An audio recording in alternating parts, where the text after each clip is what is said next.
Dans ce live, l'hôte constate des problèmes techniques avec l'introduction, mais assure à son public qu'elle est habituée à ces soucis lors des lives.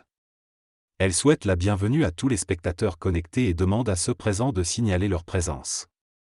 Elle remarque que beaucoup de personnes se connectent depuis l'Europe et salue également certains spectateurs de France, d'Algérie et du Québec. Elle introduit le thème du live, le changement de regard. Elle explique qu'elle croit fermement que le regard que nous portons sur les choses dans notre vie crée notre réalité, et cite des expériences en physique quantique pour appuyer son point de vue. Elle souligne l'importance d'être responsable de nos regards et de changer notre perspective pour créer une réalité différente. Elle aborde ensuite le thème de recevoir de l'amour, en soulignant que l'amour est essentiel à notre être et à notre évolution. Elle encourage le public à partager le live sur les réseaux sociaux. Que cela contribue à diffuser des informations importantes. Enfin, elle pose une question au public, peut-on recevoir de l'amour si on ne s'aime pas pleinement? Elle demande aux spectateurs de répondre à cette question. Dans ce chat, nous discutons de la notion de recevoir de l'amour. Certains pensent que pour recevoir de l'amour, il faut s'aimer totalement profondément, mais d'autres remettent en question cette croyance.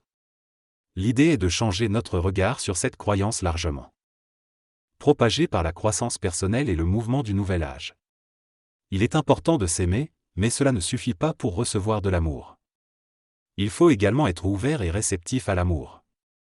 Beaucoup de gens sont barricadés à l'amour, souvent à cause de blessures passées, et ne peuvent donc pas recevoir l'amour. L'idée est donc d'activer nos capteurs d'amour pour être en mesure de le recevoir.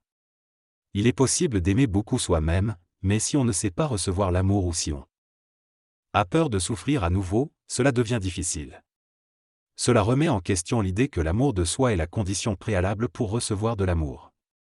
La carapace de protection est un mécanisme de survie qui empêche souvent de ressentir l'amour.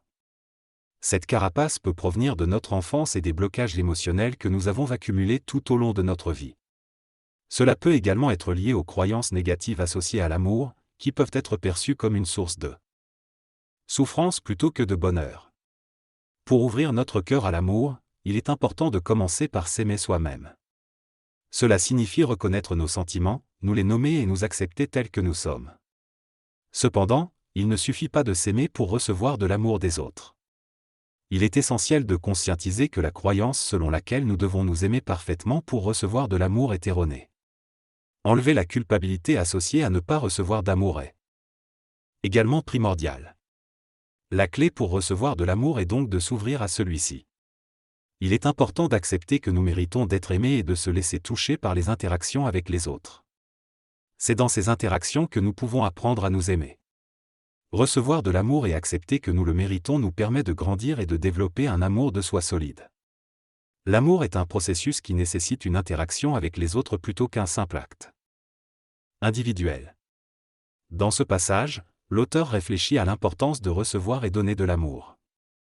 Elle souligne que l'amour de soi ne se construit pas simplement en se protégeant, mais en étant aimé et en aimant les autres. Elle donne l'exemple d'une cliente qui a finalement réalisé que son père l'aimait grâce à une photo d'eux ensemble.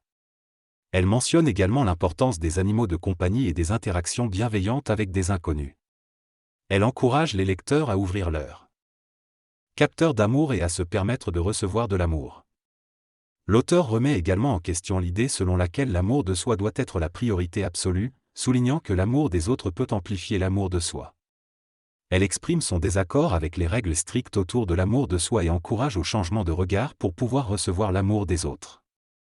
Finalement, elle adresse un message à une personne qui a été trahie et lui conseille d'ouvrir ses récepteurs d'amour à son propre rythme. L'auteur parle de la trahison et affirme que lorsqu'on se sent trahi, cela ne parle que de l'autre personne et de ses propres problèmes d'amour ou d'intégrité. Elle encourage les spectateurs à ne pas se blâmer ou se fermer à l'amour suite à une trahison, mais plutôt à s'ouvrir et à se connecter à l'amour qui est partout autour de nous. Elle souligne que l'amour est une interrelation entre les êtres humains et que nous devons nous y connecter. Elle aborde ensuite la croyance selon laquelle nous devons nous aimer avant de pouvoir aimer les autres et affirme que c'est une croyance qu'elle remet en question. Elle encourage les spectateurs à avoir foi en l'amour et à ouvrir leur capteur d'amour en se promenant dans la nature, en établissant des contacts avec les autres, et en pratiquant l'ouverture. Elle termine en tirant une carte du jeu La Force.0, mettant en avant la dualité entre l'autonomie affective et la dépendance affective. Elle encourage les spectateurs à réfléchir à cette dualité et à trouver leur propre équilibre. Dans ce live, l'animateur aborde le thème de l'impatience transgénérationnelle qui bloque nos capteurs d'amour. Il explique que mettre cette impatience au point zéro signifie ne pas être pressé de recevoir de l'amour, ne pas croire qu'on ne le mérite pas ou vouloir aller trop vite.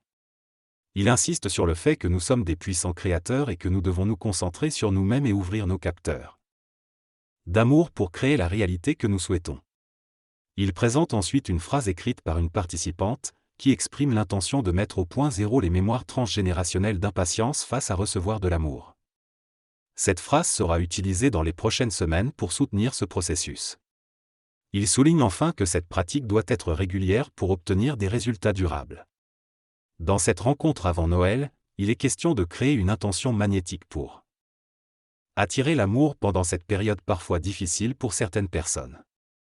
On évoque également l'impatience transgénérationnelle et l'importance de reconnaître et nommer la source de nos émotions. On invite les participants à conscientiser leurs capteurs d'amour et à les ouvrir davantage.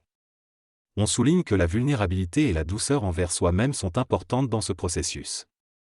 La rencontre se termine en souhaitant de joyeuses fêtes et en annonçant une prochaine rencontre l'année prochaine sur le thème du changement de regard.